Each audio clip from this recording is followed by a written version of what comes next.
What if a demon showed up tonight and said, you must live your exact life again? Every moment, every choice. On infinite repeat. Forever. No edits. No resets. Just, replay. Friedrich Nietzsche used a thought experiment like this. Eternal recurrence. Not to predict the afterlife, but to pressure test your life as it is. And here is the uncomfortable part: if one part of life quietly shapes everything else, it's work. Not just your income, your sleep, your relationships, your health, your sense of self.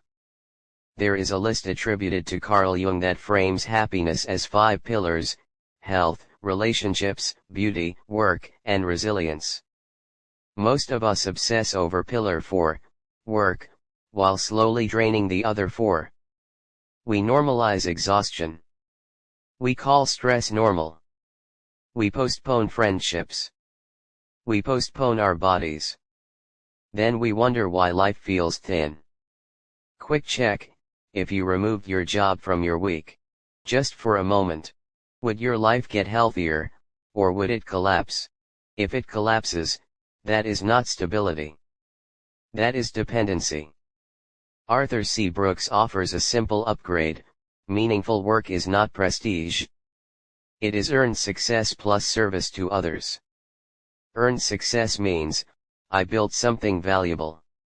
Service means, someone besides my ego benefits. You can find that in a lot of careers. But the structure matters. Naval Ravikant mentioned during an interview that, the act of pursuing the purpose of life, rather than the purpose itself, is useful because it gives us certain intrinsic understanding in our lives that gives us peace. Career translation: you don't need a 10-year plan. You just need to stop moving away from yourself. If you want to do this cleanly, use the free high-stakes career audit by scanning the QR code or the link below, or grab a notebook and write honestly. Now here are the 5 questions. Question 1. The Jung scan. Rate how your work impacts each pillar from 1 to 9. Health. Relationships. Seeing beauty in art or nature. Resilience. This is not my life overall. It is my work's effect on other pillars. Question 2. Body reactions and emotions. If you had to repeat your work life forever, what happens in your body? Tightening, heaviness, relief, calm, joy. Write the exact moment you have the reaction. Also write down the moments you have strong emotions about. Maybe it's about a specific person, a type of task, or a meeting. Question 3. Authenticity analysis. Are you performing a version of yourself at work, or are you actually yourself? Is there any occasion that you find your work especially satisfying? Or do you need to suppress any parts of yourself? Think in values: self-direction, achievement, power, benevolence, security. The kinds of motivations Schwartz mapped across cultures. Write down 1 or 2 traits you hide most. Then pick one low-risk authenticity experiment for the next 2 weeks. For example, you can share a real opinion in the next meeting. Stop over-apologizing. Set one small boundary you've avoided. Small. Reversible. Real. Question 4. Meaningfulness test. In the last 30 days, what did I build, improve, or solve that I'm proud of? Who benefited besides me? If the answer is nothing or unclear, don't panic. It's a signal.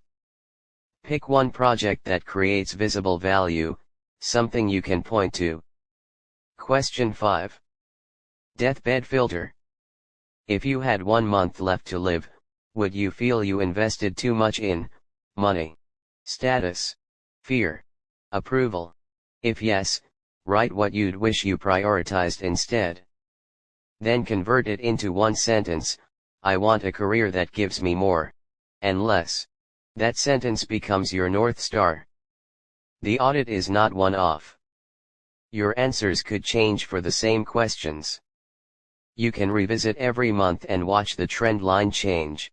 Even if you pass the audit today, careers are shifting fast. AI is changing how knowledge work is done, and in some roles, whether it's needed at all. Elon Musk even predicts universal high income and work becoming optional in 10 to 20 years. Timeline aside, the transition is messy. So the strategy is simple: build optionality. In this series, we will navigate this transition intelligently, including how our society evolved to the current work landscape, what work might look like in 10 to 20 years, how to design a career around philosophy and values, not just compensation and status, the tools, research, and frameworks that help us make career decisions without regret, practical strategies like building an exit fund, developing durable skills, and creating leverage.